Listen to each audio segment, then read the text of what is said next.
morning and welcome to After GMS. Today is Tuesday, the 21st of September. I'm Tracy McCain here with Megan Malaris, and we have our Christian Morgan. Good morning. All right, good morning to all of you tuning in. We have a full look at our forecast and a talker in just a moment, but we are on top of several big stories. So we want to start with our headlines this morning. We've learned High Point police have arrested an 18-year-old from Jamestown accused of making an online threat against multiple Guilford County schools. Police say Kayshawn Williams faces charges for false report of mass violence on educational property and is in jail under bond. High Point police interviewed him and say he admitted to making the threat, which then circulated social media. Remember, always report social media threats to law enforcement. Do not repost them.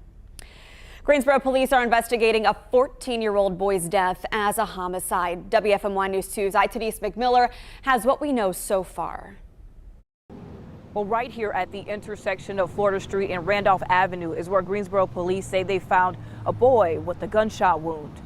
Officers got the call just before 6 p.m. last night. Investigators have since identified the boy as 14-year-old Basil Wilson. Sadly, early this morning, police say he died from his injuries. Police want anyone with information to call Crime Stoppers at 336-373-1000. Remember, you can leave an anonymous tip. And there is still much to learn about what led to this fatal shooting. Police say they are investigating, and we have reached out to Guilford County Schools to learn more about Wilson and if he was a GCS student. We'll bring you those updates on air and online as we get them. All right, weather-wise across the Triad, shaping up to be a wet day of weather in the Piedmont. You see, we do have some light rain now covering most of the Triad at this point, even some spots of heavy rain in places like Randolph County and Davidson County. You see a little bit of that yellow starting to pop up there on the radar. That's an indication that the rain is a little bit heavier there. And this will be the story as we go throughout the rest of the day. Notice pretty much all of this rain is moving in from the south and from the west as a warm front lifts to the north. So as we go into the midday hours and into the afternoon, you can expect some of that rain to be a little bit heavier at times, even torrential in some locations. That's a possibility. What we call this is overrunning precipitation. So we have this warm front, and when warm air moves over cool air, it's a whole lot easier for it to rise and eventually form rain and form thunderstorms. This is part one of the system that will bring us fall weather by Thursday. So we'll see these this scattered rain today, but a little bit of a lull in the action overnight going into Wednesday morning. But as that front gets closer to us tomorrow, we'll see showers again, and we'll also need to watch the chance for a few thunderstorms as well. And some of those could be on the stronger severe side. This is one of those big contrasting weather patterns. We're warm and humid now. We're cool and dry on the back side of that front. And those big changes are what sometimes drive strong or severe weather. So we'll keep an eye out for that. This is what the radar could look like as we go throughout the afternoon. And again, especially once we get into the afternoon and early evening hours is when I think we could have a better chance to get some of that heavier rain. So it won't rain all the time everywhere, but you will need an umbrella because at some point today, I can guarantee you are going to get wet, and that rain will hold our temperatures down too. Only low 70s for the afternoon high. 7-day forecast looks like this. Once that front gets by us on Thursday morning, we could be left with a morning shower on Thursday, but Thursday is largely a dry day of weather, clearing out as we go throughout the afternoon, seeing more in the way of sunshine, and you will notice the humidity and the temperatures both will fall down to 50 going into Friday morning, upper 40s for Saturday morning, and the afternoons are going to be absolutely gorgeous. Nothing but sunshine and highs in the mid-70s. All right, our conversation this morning is all about Halloween. Yeah, it's pretty much here. Door decorations, pumpkins on porches, a whole lot of candies in stores. Yeah, the signs of Halloween is near all around us. The one-day event getting a whole lot of attention, and we're about a month away. We want to know, when do you start putting up Halloween decor? Maybe you're already done decorating or you haven't started. Let us know in the comments below. For a lot of people, this is the first real sign Halloween is near. Yeah, Woods of Terror in Greensboro opening over the weekend. The Haunted Thrill Park is just that. It is a park filled with scary attractions that bring people from all over the country to right here in the Triad. It's been featured as one of the best haunts in the nation. You have shared some of your responses, some pictures here. We saw Patty's from Archdale. She said her neighbors have already put up their decorations. That was cool. And then this other comment here coming from an anonymous viewer who texted us, beautiful looking scarecrows, amazing pumpkin displays tinted with sunflowers and some kind of a light up jack-o'-lantern, looking awesome, really in the spirit. And then I think we have one more here, or we don't, but I mentioned earlier, and I tweeted out some of my decor, minimal, but still fun. And my son loves pointing out the pumpkins, and his favorite color or color of the week is orange. So he's been saying that all the time. He would like your dress. There it is. There it is. Yeah, we have, there he goes looking at the window decor. My mother-in-law bought those, super fun for him. And then, we just kind of take a minimalist approach to Halloween decorating, but I think a little bit really sets us in the spirit of the season. And I'm super pumped about this Halloween with a toddler. I mean, he's really into it now, so it's going to be fun to do the pumpkin patch and trick-or-treating and everything. Speaking of pumpkin patches, that's basically the extent of our Halloween and our decor. We always go to the pumpkin patch, Jay Razantaz in Gibsonville. We've gone there since I was a little girl, and it's kind of now a tradition for our family. We go pick out pumpkins, we take pictures, and we go on the hayride, and it's a lot of fun. We don't really do the scary decorations, but we do pumpkins, and we do lots of pumpkins. As a matter of fact, I dress my kids up as pumpkins, and I put that on my Facebook page when a lot of you guys are sharing some great pictures on there too, so thank you. But yeah, I am more of a pumpkin patty than a thrill seeker, patty. Yeah, I just like alliteration. Anytime I can alliterate words, I'll do it. All right, Christian, how about you? There's something I love about carving a pumpkin, and I waited to the absolute last minute last year. I think I waited to actually the day before or Halloween last year to do it. And of course, by that time, everybody was out of pumpkins when you try to go at 6 and 7 at night. So I missed out on it last year, but I'm going to try to carve a pumpkin this year. And I used to really be a thrill seeker. I used to really be into the really, really scary stuff, but I don't know, as I've gotten older, I guess, in my late 20s, near 30, I've kind of let that go. And now I'm just more of the easygoing, look, Halloween for me, find me a hayride, find me a bonfire and some s'mores or something, and I'm good to go. Yeah. It's like you're speaking to my heart. I'm a little into the spooky stuff, the haunted houses, the scary movies, but never can find any friends to go with me to any of those activities. So I'll have to tone it down too to be able to enjoy fall as Megan, you guys like. I don't know. I don't know if I'm in the condition to go to a haunted house right now. Well, that's one thing. Don't blame us. No, it's so funny though. A lot of you are already weighing in, very split on this. Rebecca said I don't have to buy decorations. Spiders show up and make their webs on our porch. Notice that too. Spiders are really getting out. I guess they don't like the cooler weather at night, so they're trying to get to the warmth inside your home where they're not welcome. Joanne said she doesn't decorate for Halloween, not a lot for fall and Thanksgiving. Marcy said it's too early. Carol asked you, Tracy, do leaves in your yard count as fall decoration? Yes, and I responded absolutely. I count that. I'm like, don't worry about the leaves. They make it look like Halloween, and it's part of the decor. So, I also, around this time, it's right before Thanksgiving and Christmas. So my mind automatically goes to thinking about, saving money where we can so that we can, give our kids the Christmas that they want and that, we think that they should have. And, celebrating with our family, whether that means traveling or having people over our house or whatever it is. But regardless, it costs money. And so if we can save on Halloween decorations, maybe use the same ones that we used last year, just pick up a few little pumpkins here and there.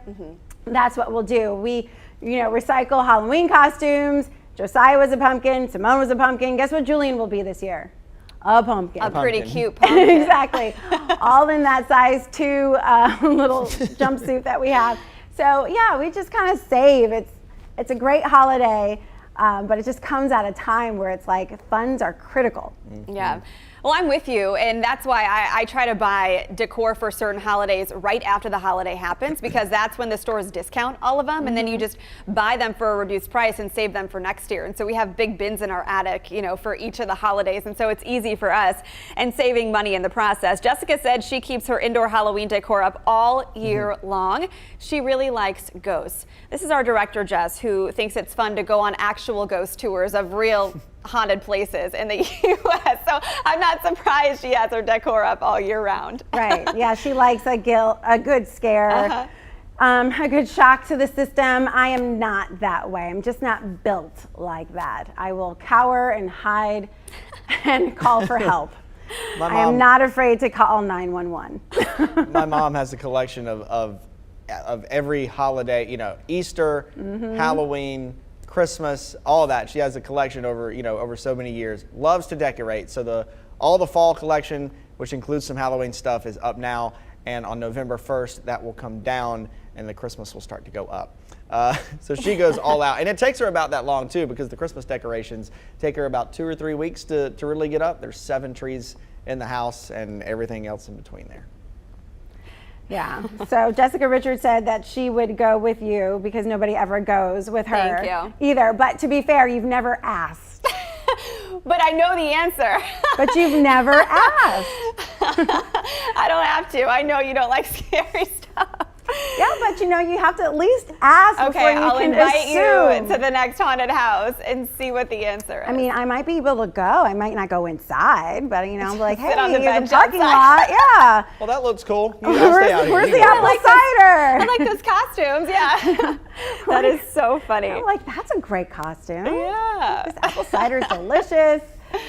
Oh, look at that leaf. Some things to do. Right. But that is, it's either you like it or you love it, right? Yeah, that's so funny. Carol worked at a haunted house when she was a teenager, and Tamrika loves the ghost tours too. There's some fun ones around the Triad if you look them up. Some of the walking tours. They're actually more historically natured, so you learn a lot about the history of these towns and why these places are supposedly haunted, if you believe in that. So kind of really fun. Quite interesting. Yeah, there's one in Greensboro. So real story real quick, since we do have a few minutes. Downtown, the O. Henry Hotel. So the one downtown would be Biltmore, right? The little Yes, Biltmore. Oh. Yes, that one. Yes, across from the restaurants and Yeah. Okay. So there was snow coverage, and I had to stay closer to downtown. So the staff put me up in that hotel for the 2 days I was going to be covering snow. It was a big storm. And the first night I was like, I called down to the desk, can I have a different room? I'm hearing something. And I'm not really sure what it is, and it's hard for me to sleep. And they're like, sure, we'll change you into another room. So the bellman comes up and he helps me bring my things to another room. And he's like, yeah, I'm not surprised you wanted to change rooms. A lot of people complain about that room. They always hear strange things and goes into this whole history of that room and what it means. I'm like, of course, me. I would be the one who gets, put into that room. And so that night I was just like, listen, I'll just truck it from home. I don't need to stay the second night. I couldn't sleep the whole night. No. I know more than one person who have stayed at the Biltmore. Yeah. And who have had encounters as you did in such a way. There was one where the TV kept coming on, and so they unplugged it and went to bed, and they woke up and it was plugged back in. And then I also had another person that I know that stayed that had his shoes on one side of the room and then woke up, couldn't find his shoes, and they were separated on the other side of the room. And I said, I am never going there. I will never stay there. I can't do it. It's a beautiful hotel. If you like gorgeous. that kind of thing, this is all you. That is on the ghost tour, at least the one I'm familiar with in downtown Greensboro, obviously for a reason, because there are so many stories, and people wanting to find out, okay, is this legit or not? I literally slept the entire night like this. Eyes wide open, yeah. Absolutely. I could not even function the next day, but I was there and got changed from one room and then went to the other. Didn't have any sightings or anything like that.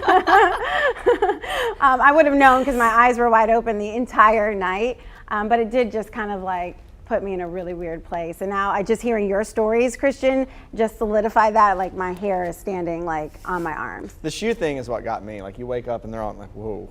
That's just too much. It's too much. Yeah. Well, no surprise, Jessica Rule, who leaves her decor up all year long, said that hotel is on her bucket list of things to do. Yeah. Of course it is. And Dee Lynn said that hotel is haunted. Now, I don't want to ruin any business anywhere.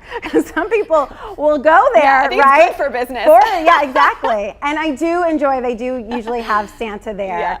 During Christmas time, so I usually bring my kids there for pictures because it's free and not a lot of people are in line. So. That is so funny. Yeah, a couple others say they want to go too. So yeah, there you go.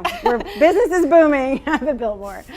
All right, let's get to something a little less spooky, which is the forecast. But Christian, a couple of people have noted we're getting a lot of rain today as this weather system changes. Yeah, we are. You know, it's going to be a really kind of a soggy day of weather. So don't leave home without the umbrella if you haven't left already. An umbrella. Of course, it's a rainbrella. Umbrella, raincoat, rain boots. Any combination of the three would be a good idea today. It's not going to rain all the time everywhere, but it will come in rounds, and some of those will be heavy, especially as we get into the afternoon. Tonight, there's a little bit of a lull in the action with only an isolated shower possible overnight into Wednesday morning. But then as the cold front gets closer to us tomorrow, we'll see showers again, and we'll also have to monitor a thunderstorm chance for your Wednesday afternoon and Wednesday evening. And when you get big swings like this in the weather, we're going from being really warm and humid for a while to being cool and dry for several days. And when you get those big changes, that can sometimes drive strong or severe weather. So I do think there are the dynamics there for us to potentially have some strong to severe thunderstorms tomorrow afternoon. So we'll be monitoring that for you and of course pass along any warnings if they get issued. After that, the front moves away from us on Thursday. Really all we're left with Thursday morning could be a stray shower in the morning. Then we're clearing out in the afternoon, and you will notice temperatures are going to be a whole lot cooler. The humidity is going to be completely wiped out. We're dropping down to 50 Thursday night going into Friday morning. Afternoon highs on Friday will be in the upper 60s and low 70s. Saturday morning could easily drop down into the 40s for some locations. So that will really got to be a shock to the system compared to what we've had for the last little while. Afternoon highs, though, are going to be absolutely gorgeous over the weekend, and it's all sunshine with highs in the mid 70s. Yeah, forecast a lot of ups and downs, but at least the temperatures are agreeing with me. Maybe not so much the rain, but I mean, do I ever have a day, except for that one day last week? There was a day last week. I checked off all those boxes. You for did, you. right. That was short-lived. It was short-lived. It was. At least you said thank you. I did, and I do appreciate you, both of you, and all of you for joining us here on After GMS. We'll be back tomorrow with some more great conversations. Stay dry out there today. Have a great rest of your day. We'll see you then. See you.